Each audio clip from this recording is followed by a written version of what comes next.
এর চেয়ে সহজ ও মজাদার নিহারি রান্নার রেসিপি আর কোথাও পাবেন না।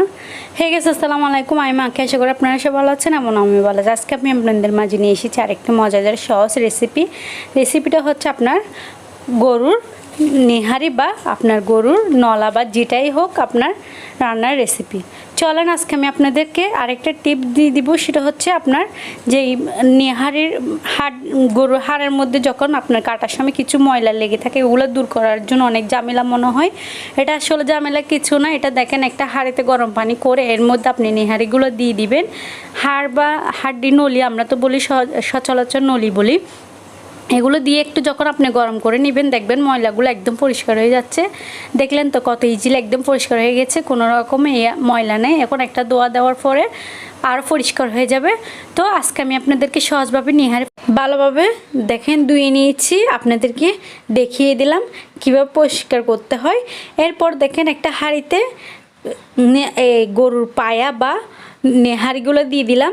এবার আমি আপনাদেরকে যেটা বলতে চাচ্ছি, একদম রেস্টুরেন্টের স্টাইলে, কোনো রকম ঝামেলা এবং অনেক মজাদার একটা রেসিপি হতে চলেছে।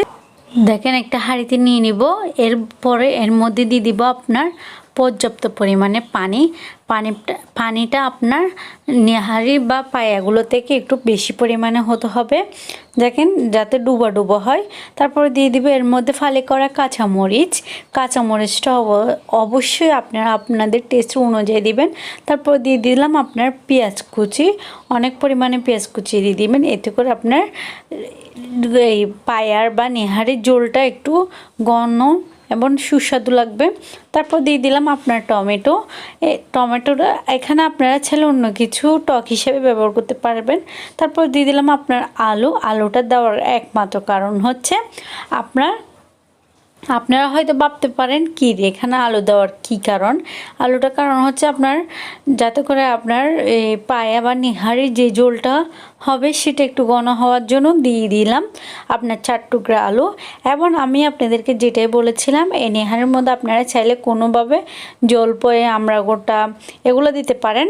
তারপর দেখেন এখানে দিয়ে দিব আপনার আদা বাটা 2 চামচের মতো আদা বাটা দিয়ে দিব। তারপর দিয়ে দিব আপনার জিরা বাটা 1.5 চামচের মতো দিয়ে দিব, 5 ফোড়ন বাটা 1.5 চামচের মতো দিয়ে দিব, রসুন বাটা 2 চামচের মতো। তারপরে এবার আপনার একটু ভালোভাবে মিশিয়ে নেব। এই পর্যায়ে এসে দেখেন কি সুন্দর লাগতেছে না, কালারটা অনেক অসাধারণ লাগতেছে। তারপরে এই মশলাগুলো একটু নেড়ে ছেড়ে দিচ্ছি, যাতে করে আপনার মশলাগুলো মিশতে সুবিধা হয় নেহারির সাথে ভালোভাবে, তাই জন্য একটু নেড়ে ছেড়ে দিচ্ছি। তারপর দেখেন এখন লাল নীল সবুজ কি একটা সুন্দর লাগতেছে না, কালারটা অনেক সুন্দর আসছে না।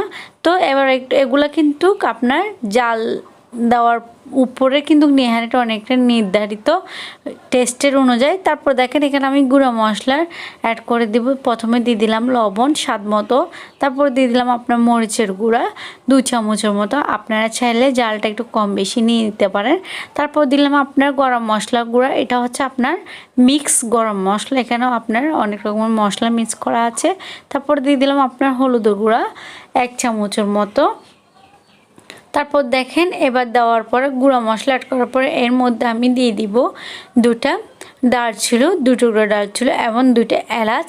এগুলো আমি প্রথমে তো বাটা ইউজ করেছি, তারপরে এটা 2টা আমি এমনি আস্ত দিয়ে দিয়েছি, না হয়তো আমি আস্ত আরও বেশি দিতাম, এখানে কম দিয়েছি তাই জন্য।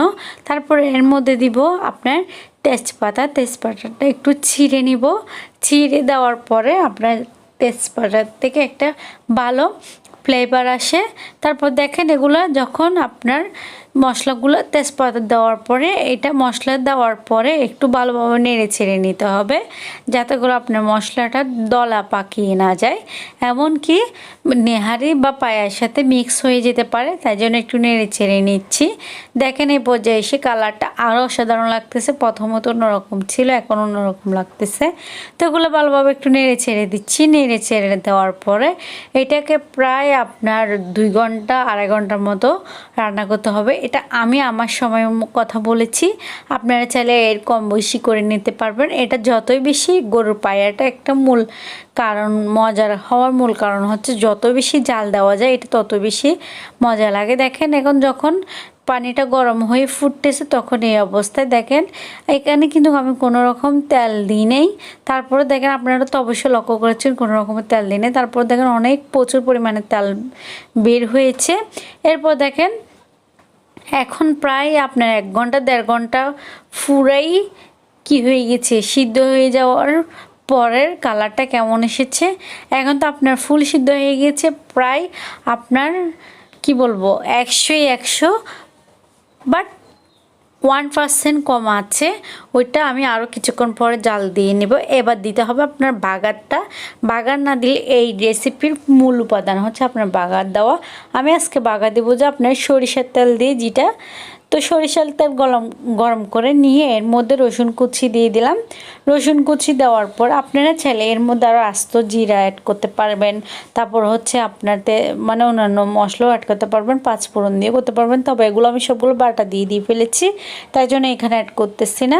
দেখেন রসুনটা একটু ফ্রাই করে নিচ্ছি আপনার অনেকক্ষণ ধরলে গরম করে, বা একদম কালারটা চেঞ্জ করে যখন হয়ে যাবে তখন এটা, তারপরে এর মধ্যে দেখেন 3টা আস্ত শুকনো মরিচ দিয়ে দিচ্ছি। তারপর দেখেন এখন যখন রসুনের কালারটা একদম ব্রাউন কালার হয়ে যাবে এই পর্যায়ে এসে অবশ্যই নিহারের মধ্যে দিয়ে দিব। দেখেন এটা একটু বাজা বাজা করে ফেলেছি। এখন আপনার দুর্দান্ত সে উফ কি যে সুন্দর একটা ফ্লেভার এসেছে এই টাইমের মধ্যে। আপনারা যদি এই ফ্লেভারটা নিতে পারেন তাহলে তো আর কোনো কথাই নেই। দেখেন এদিক দিয়ে আমি অন্য চুলায় এই নেহারিটা কিন্তু আমি চুলা জালটা বন্ধ করি না, এটা আরেকটা চুলার মধ্যে বসিয়ে এটাকে ভালোভাবে জাল দিচ্ছি। আপনারা তো এখন দেখতে পাচ্ছেন এটা প্রায় 100% সিদ্ধ হয়ে গেছে। এর মধ্যে আর কোনো রকম মশলার দোকান জায়গাই নাই। তারপর দেখেন এখানে আমি কি করেছি, এখন শেষ পর্যায়ে এসে ধনিয়া পাতা দিয়ে দিচ্ছি। তারপর ধনিয়া পাতা দেওয়ার পর আরেকটা জিনিস লক্ষ্য করে আপনারা বুঝতে পারবেন এই ঝোলটা কি একদম কি বলবো ঘন, কোনো পাতলা না, কি সুন্দর লাগতেছে না, মনে হচ্ছে না অনেক জুসি এবং ইয়ামি হচ্ছে। সত্যি বলতেছি এই রেসিপিটা আমি এই প্রথম রান্না করেছি এভাবে। কখনো আমি নিহারি বা পায়া রান্না করি না, সবসময় তো আম্মুই রান্না করে। এই প্রথম যখন আমি রান্না করেছি এত যে মজা লেগেছে আপনাদেরকে কি বলবো, বলে বুঝাতে পারবো না। আপনারা যদি আমার এই রেসিপিটা আমি যেভাবে রান্না করেছি সেম রেসিপি ফলো করে যদি একবার বাসায় ট্রাই না করেন তাহলে কখনো বুঝতে পারবেন না এটা কী যে অসাধারণ হয়েছে। সত্যি বলতেছে অনেক দুর্দান্ত হয়েছে। এমনকি আপনার প্রতিটা পায়া থেকে হাত থেকে মাংস আলাদা হয়ে যাচ্ছে, এমনভাবে সফট হয়েছে। আর এটা আমি অনেকক্ষণ প্রায় 2-3 ঘন্টার মতো রান্না করেছি। তো আজকের ভিডিওটা যদি আপনাদের থেকে ভালো লেগে থাকে তাহলে লাইক কমেন্ট সাবস্ক্রাইব করে দিবেন, আর ফেসবুক পেজ থেকে ফলো করে দিবেন। আর এতদিন ভিডিও দিতে পারি নাই দেশের পরিস্থিতির কারণে। সব ভালো থাকবেন। আল্লাহ।